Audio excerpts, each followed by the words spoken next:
Welcome to Land the House. I'm Seth. This is my tiny house that I started building back in 2014, and here it is 2022, and I am back at it. So I'm here on this back wall where I have my breaker box, and I want to finally get the power set up in this place. So what I need to do today is run my wire up here, and that's where my inverter is going to be mounted. And then I want to insulate and put the tongue and groove back in here. So for now, we're just going to focus on between this board right here and this right here and get this finished out so that we can get the power in here and I can turn the lights on. So let's go ahead and get started. The inverter that I have is a 3000 watt. And so I'm thinking about mounting it up way up here and then have the battery right over here. And that'll keep my wire run from the battery to the inverter as short as possible. Maybe, I don't know, 8 inches or so. So that will be ideal up there. And it'll give me all this space down here for whatever I want to use it for. That being said, I need to run my 10 gauge from the box here up to this area right here. So it's a 3000 watt inverter, and a 10 gauge will be able to run 3600 watts. So basically I can just run that and be my main from the inverter down to the panel, and that will run the rest of the house. The inverter also has a regular outlet so that you can just plug directly into it if I need to use that for something special. But anyway, so for now, let's go ahead and get the wire from here up to about right here before we insulate and panel. I've given the disclaimer before, and I'll say it again. I am not an electrician, and so do not take my advice here on wiring. I have tested all of this out, and it seemed to work just fine, but I definitely would recommend you contact a professional before you do any wiring yourself. So that's my disclaimer. All right, so I've just punched out the top here. I'm going to put one of these in so that it will protect the wire from getting chewed up. The only wire I have is this 10-3, so I'm going to stick that down here in the box, give myself plenty of extra room to work with. About like that should be good. And then now I will run the rest of this up here. Let me tighten this down real quick. Okay, that shouldn't be going anywhere. I'm going to feed this wire up here, put a couple of staples in to keep it up next to the wall. All right, I'm going to consider the wiring done. Now it's time to put insulation in all of these sections. So we need, let's do a piece right here first. That's going to be about 36 inch for that one. And then I'll fill in the rest of that back there.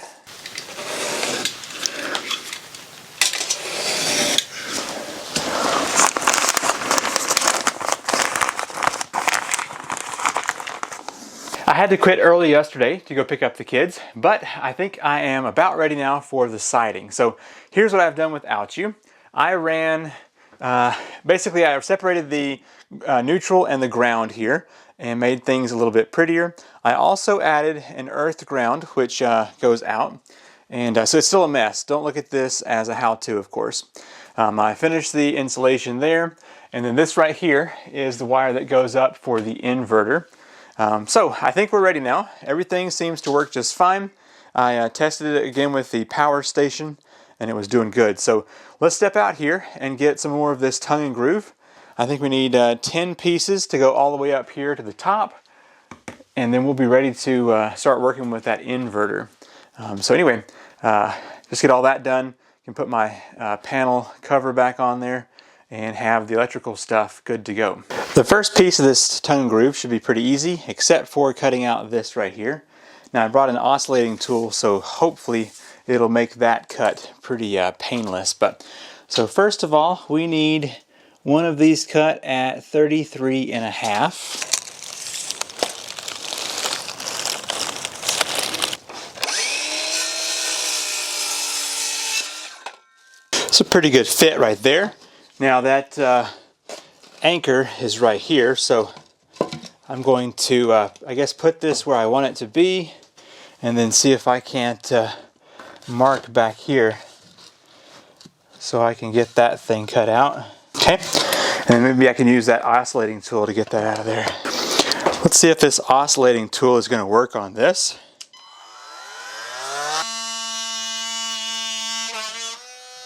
Need about a ½ inch more.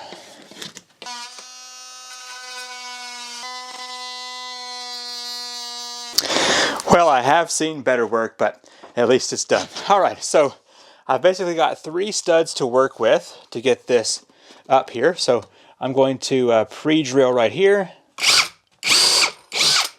and over here on the edge. And now I can also just pre-drill right down in here a little bit.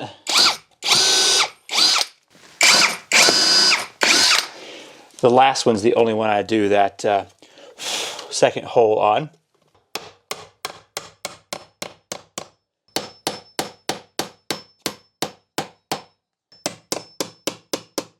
I've got piece number 2 here, and this is going to have to cut down around this box, so hopefully I can get this close enough to look pretty. I've never been known to make things look nice and finished. Day 3, I think this is the day we're going to get things finished up here. So I don't remember where I filmed yesterday, but got this outlet all paneled back there. And so when I went to put my cover back on this box, I realized that I had everything too close. So I actually just took my little tool right here and zipped around there. I've got to do this corner right here, and I think it will tuck in there nicely. So anyway, I've also got a few little scrap pieces I'm going to fill in here to bring that back up, and then it'll be just straightforward all the way up till we get up here, and I'll have to rip one piece down to fit that little space, I think, just a little bit right there. But anyway, maybe I should go ahead and put, I don't know, we'll have to see. I'll just leave enough of a gap there I can slide that piece into that corner. But anyway, let's get this wall finished, so the next video we can do the power stuff, and that will allow me to have the lights on in here while I work.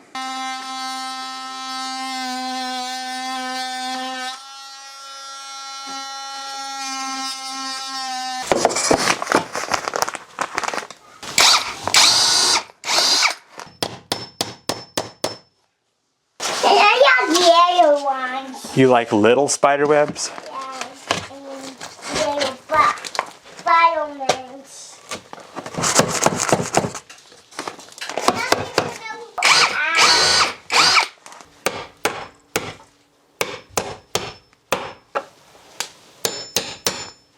I just wrapped up this corner, which means we'll be ready to put in the electrical in the next video. So let me just show you what we finished here real quick. So I went ahead and got all the boards up around this panel. Now you can see in there a little bit. I may have to just stuff something up in there. I don't know what. Also, whenever I put that bus bar in there for the ground, I should have gone a little bit further. So that is sticking out a little bit. But anyway, it's good enough. So we've got a couple of breakers in there that goes to each thing here around the tiny house.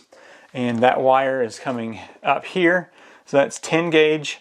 I've got the ground attached as well. So I'm going to go ahead and do, I think, a French cleat spot up here that the inverter will hook onto. And then this I may just loop around because it's going to attach right about there. And then the other side is where the battery terminals are. I'll have a little short couple of cables that go to the battery. So I'll probably just mount that about right here. It's a lithium iron phosphate, so it should be good. But anyway, I also got this board right here on, and then that one up in there, so that it'll be ready for mounting all those electronics. Pretty cool stuff. I'm glad that we now have another wall finished and can get the electronics in for some light in here. Now you can see these boards right here, how white they are. I think that those right there were also that color, but they have just aged over the past 6 or so years. So hopefully it'll match up with that at some point. Stay tuned to the next video in here where we install the solar panel, the inverter, charge controller, and battery. And that way we can get some light in this place while I work. And then after that, I think we will start working on getting all this siding upstairs and installed up here. So we'll have some light to work with.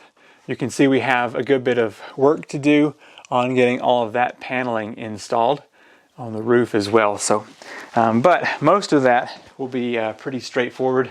Whenever you're having to cut out these little pieces for outlets and that box, it takes forever. But when you're doing straight run like that, it goes by pretty quick.